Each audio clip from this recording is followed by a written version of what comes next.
You have 72 hours to live. In 1624, the poet John Donne wrote that no man is an island, and that when a church bell rings, you shouldn't send to ask who has died, because the bell is tolling for you.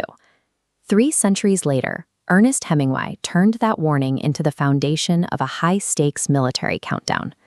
The man holding the fuse is Robert Jordan. He's an explosives expert with one unbreakable order: hike behind enemy lines and destroy a strategic bridge at the exact moment a massive Republican offensive begins. Not a minute early and not a minute late. Jordan is an American volunteer, a university professor who left his life behind to join the international brigades. He is one of thousands who traveled to Spain in the 1930s, convinced that stopping fascism here was the only way to prevent a Second World War. The general's timing requirement makes the job a suicide mission. Jordan cannot rely on the cover of night to escape. The bridge, wait for the morning planes to appear, and then trigger the blast in broad daylight while every fascist sentry in the gorge is watching. Jordan's success depends on the local guerrillas. His guide is an old man named Anselmo. Anselmo hates the act of killing, yet he carries the heavy packs of dynamite out of a bone-deep conviction that the Spanish people must be free. Then there is Pablo, the leader of the mountain band. Pablo was once a ruthless revolutionary, but years of bloodshed have drained him.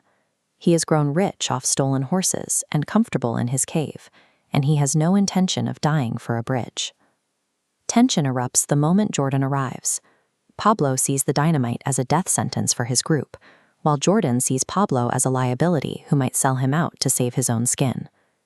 In the cold mountain air, Jordan realizes he is trapped with allies he cannot trust. The heavy dynamite and the enemy patrols are only the beginning. Jordan's survival depends on navigating the fear and broken morale within his own camp. He must rely on men who have already lost their nerve to guard his only path to safety. The power dynamic in the cave shifts when Pablo's wife, Pilar, intervenes. She is a fierce, commanding presence who sees Pablo's cowardice for what it is. She claims leadership of the band herself and commits their rifles to Jordan's mission. Pilar carries the scars of the revolution's earliest days. She tells Jordan about the morning her village rose up, describing how the townspeople formed a gauntlet and used flails and clubs to beat local fascists to death before tossing their bodies off a cliff. Hemingway uses Pilar's memory to strip away any romantic illusions about the war. He forces the reader to acknowledge that the Republican side was capable of the same stomach-turning brutality as the fascists they were fighting. This creates a heavy psychological burden for Jordan. He has to find the will to fight and die for a cause, while knowing it is stained by the same blood and moral rot as the enemy. The civilian cost of this violence is represented by María, a young woman the guerrillas rescued from a prisoner train. Shaved and brutalized by her captors, she has a living record of the war's specific cruelty toward the vulnerable. Until now, Jordan has operated with the cold detachment of a professional soldier. He has viewed the war as a technical problem to be solved, but as he talks with María, his emotional armor fails, and he allows himself to fall in love. With the explosion only days away, they don't have time for a traditional life. They are forced to compress decades of courtship, shared dreams, and commitment into the remaining hours of the mission. This connection changes Jordan's stakes. He stops viewing Spain as a map of military objectives and starts seeing María as his reason to survive. He is no longer just following a general's order. He is fighting for the one person he refuses to leave behind. On the final night, the plan collapses. A neighboring band of guerrillas led by El Sordo is discovered. Jordan watches from a distance as fascist planes circle the hilltop, methodically wiping out Sordo's entire group with heavy bombs. The sound of the massacre breaks Pablo completely. Driven by a desperate need to stop the bridge mission and save himself, he steals Jordan's detonators and disappears into the snowy night. Pablo eventually returns, having brought men from other camps to help, but the detonators are lost in a river. To drop the bridge now, Jordan must wire his explosives to a handheld grenade and pull the pin by hand. Every tactical advantage has vanished.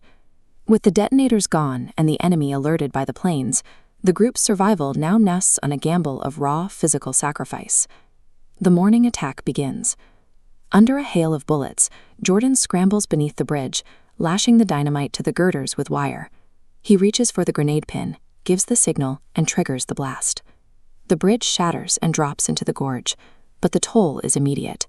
Anselmo, who refused to leave his post during the countdown, is struck and killed instantly by a jagged piece of flying steel. The survivors attempt to flee on horseback, but a fascist shell explodes directly beneath Jordan. His horse is killed instantly, falling on Jordan and crushing his leg into the dirt. The center section of the bridge is gone, and the fascist reinforcements are trapped on the far side of the gorge. But Anselmo is dead, the band is shattered, and Jordan lies paralyzed on the forest floor, unable to follow the others to safety. Jordan forces Pilar and Pablo to take a devastated Maria and ride for the border. He tells her that as long as she lives, he lives within her, that their 3 days together were a complete and sufficient lifetime. Alone on the pine needles, Jordan props himself against a tree and aims his submachine gun at the road. He waits for the fascist cavalry to appear, preparing to give his friends the few minutes of time they need to disappear. In his final moments, Jordan realizes that despite the betrayal and the brutality, his life has been meaningful. He has done his duty, and he has known love. He concludes that the world is a fine place, and one worth the fighting for. The bell is finally tolling for Robert Jordan. But by choosing to stay behind so Maria can escape, he affirms the connection that links every human soul. He is no longer an island. He is a part of the main.